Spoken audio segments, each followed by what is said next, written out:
source for this is Nug Notes, specifically their piece, NYC Spray Packs and the Rise of Mylars. So our mission basically is to trace how this whole packaging trend evolved, what was driving it. And how it ended up, playing out on the streets, especially somewhere like New York City. Right, because it wasn't always like this. Before all these, like, designer bags, things were way simpler. Yeah, what was it like back then?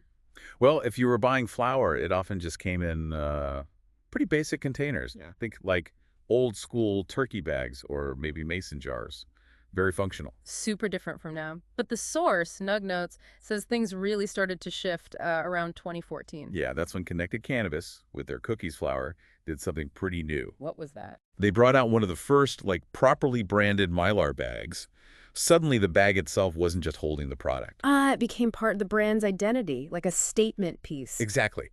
And that idea, it really, really caught on. Nug Notes points to 2017, just before the Emerald Cup, as another key moment. Okay, what happened then? You had figures like young LB and Ray Bama dropping this pink Wonka-style Runtz Mylar, made by Sticker Farmer. Very visual, very distinct. That kind of flashy style really set a new bar, didn't it? Totally. And then almost right away came this, like, huge legal change.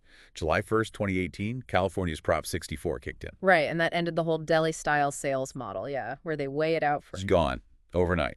The law now said flour had to be prepackaged. Wow, so every single grower suddenly needed packaging. Yep. And Nug Notes has this great description. It gave everyone a blank Photoshop canvas. Packaging was now mandatory, front and center. So the bag itself became the billboard. Pretty much. Yeah. And wasn't there something else influencing the look around then? Those fruit-flavored vape carts. Oh, yeah. Dank vapes, cereal carts, Mario carts. Huh. They were all over social media menus. Right. And they had that combination of, like, intense candy flavors and cartoon art. So that style, the bright colors, the pop culture stuff, that provided a kind of blueprint for the flower packaging that took on. Seems like it definitely set a vibe. So where did all these bags actually come from? I mean, the physical bags. Okay, so the source zeroes in on downtown LA.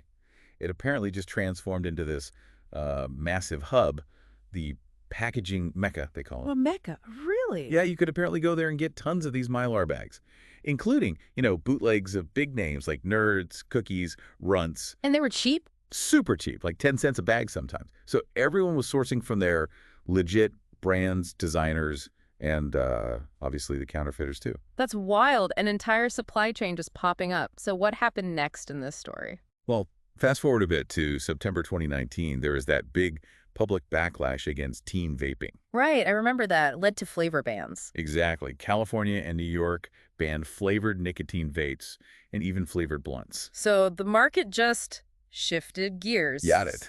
If you couldn't put candy flavors in nicotine products anymore, well, those flavors found a happy home in THC products. Classic market pivot. And then 2020, COVID, lockdowns. Yeah, everything stopped. Except apparently the mail. DHL kept shipping those Mylars all over the world. And demand for cannabis actually spiked during lockdown. And we saw that crazy pop culture packaging explode, right? Rick and Morty bags, Fruit Loops, PlayStation. Everywhere. And this is also when that spray tech really seems to have developed more. Explain that. What's spray tech? It's basically applying cannabis concentrates like distillate or maybe just flavor compounds, terpenes, directly onto lower quality flower or trim. Ah, so you get these like terpene-infused joints or distillate sprayed buds, making them seem stronger or more flavorful. Exactly. That's how you get stuff marketed as exotics, often commanding higher prices, like $60, maybe $80 an eighth, even if the base flower isn't top tier. And certain figures really rose up around this time, like Eazy. Absolutely. Around 2020, yeah.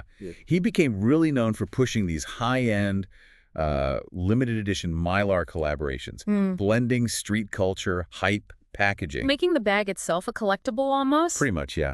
The bag became part of the whole experience. Okay, so let's bring it all to New York City. Fast forward to summer 2022. Legal weed is technically coming, but the official stores are, well, they're barely there yet. Right, so who steps into that vacuum? Bodegas.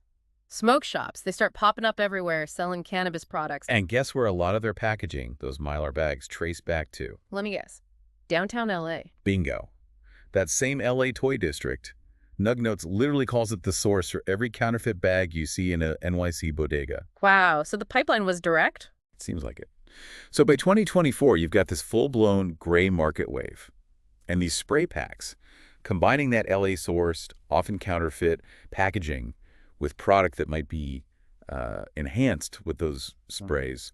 They just detonate, as the source puts it, across NYC. Became super common, super visible. Yeah, the culmination of that whole journey we've been tracing. So when you pull back, what's the big picture here? We went from one branded bag in 2014, setting a kind of precedent, to this massive global supply chain feeding a huge gray market boom in a place like NYC just a decade later. packaging clearly became way more than just, something to hold the weed. Oh, absolutely. It's fundamental to the identity, the marketing, the whole strategy now, even, or maybe especially, in the unregulated spaces. Which leaves us with a really interesting question, doesn't it? Something for you to think about. Yeah. What does the fact that specific packaging styles, often bootlegged ones, become so widespread tell us? What does it say about the power of branding, about consumer trust, or maybe lack thereof? And just how goods actually flow and gain a foothold, even when it's all happening outside the official lines. Exactly. Lots to unpack there.